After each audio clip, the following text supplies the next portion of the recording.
Una de las tradiciones que más alimentaba nuestra imaginación desde que éramos niños era que llegando a estas fechas decembrinas corríamos a la casa normalmente de los abuelos para ver apostado en la entrada una representación del nacimiento del niño Dios. Hoy, después de 52 años, la familia Ontiveros continúa con esta tradición. ¿Quieren conocer? Acompáñenme.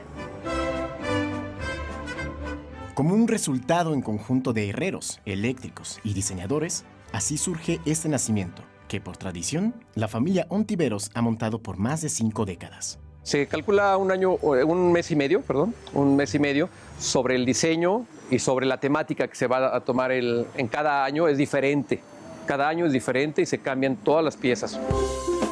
Como un mensaje de fraternidad y de unión familiar, la familia Ontiveros se reúne durante estas fechas, durante 25 días, para, entre todos, hacer esta representación del nacimiento.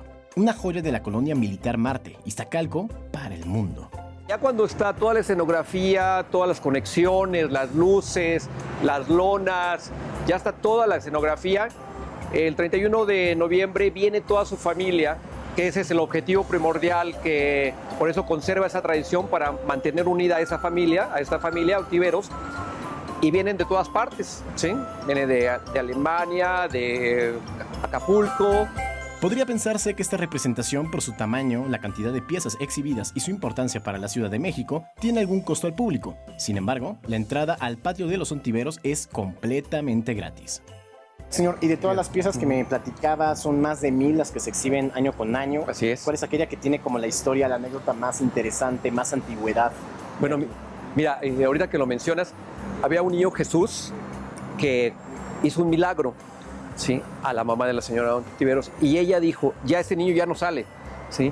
Entonces, la señora Consuelo, en un viaje a España, trajo al bebé, al niño Jesús, y ahora es el que está puesto desde 1976. La atención al detalle y la minuciosidad al montar cada pieza son algunos de los motivos que han hecho destacar a este nacimiento. Por ejemplo, puede ver en detalle un panadero con todo y su horno y todo el tiempo con la llama dentro del horno, ¿no? ¿Sí? Cada vez se hacen nada más mejores detalles, ¿sí? Y cada vez se va mejorando el nacimiento. La familia Ontiveros los espera con las puertas abiertas. Solo piden respeto a su hogar, al de sus vecinos y a su puesta en escena. Esa que año con año maravilla a la ciudad entera. Con imágenes de Joel Arias y edición de Fabián González, Víctor Diego, 21 Noticias.